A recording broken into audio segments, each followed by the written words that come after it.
Hi friends. So the next topic we're going to see is polymorphism. Let's understand the root word first.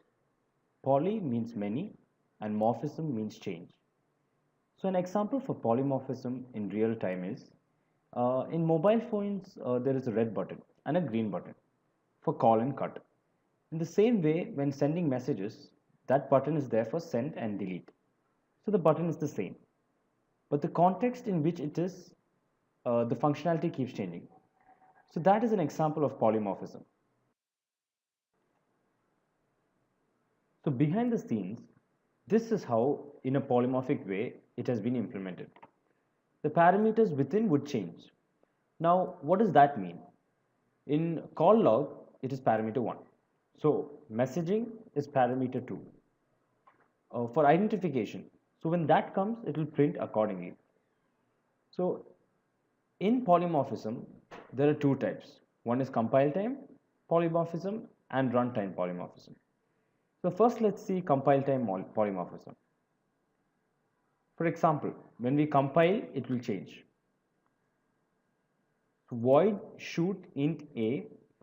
I'll copy the same function, nothing new, and along with it, let's make it shooting the bullet.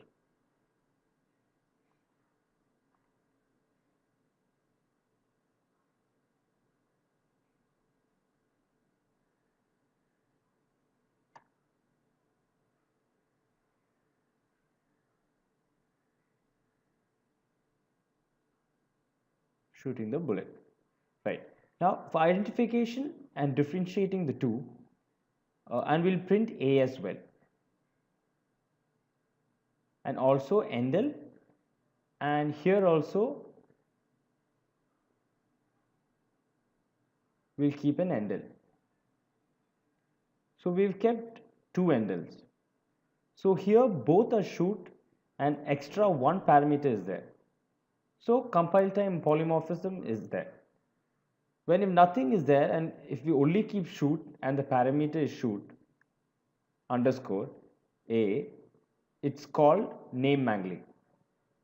But someone from outside would not know what is happening. The compiler will keep it confused.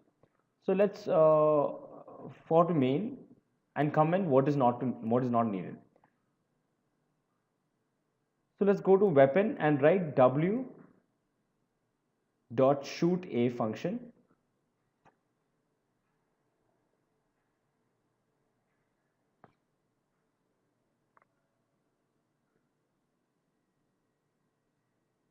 And again, let's write w dot shoot. Same thing, but this time with a value of, let's say, an integer 10. And now let's run and check.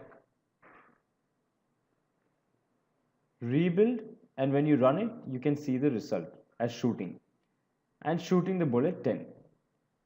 Two different functions have been called. So how we've done that is in the function, the first one I didn't write anything. And the second I've kept an integer value. To understand how it's been translated inside is shoot underscore int, and the top one is only shoot. This process is called name mangling. So now what we add is what each compiler will change and check. It is compiler dependent. So I told there were different compilers like GCC, C++, Boolean and so on. So which one we implement, we can change accordingly.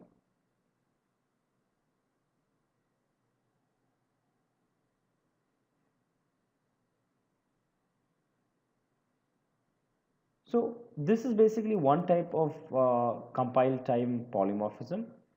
So now what all categories are there? Means polymorphism, compile time and runtime. And in compile time, there are two types.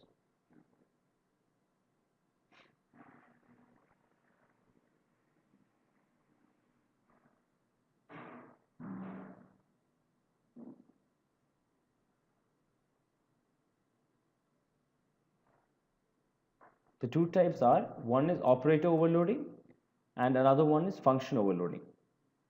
So what we saw now is functional overloading. Next we'll see the operating overloading. So I'll see you in the next video. Bye.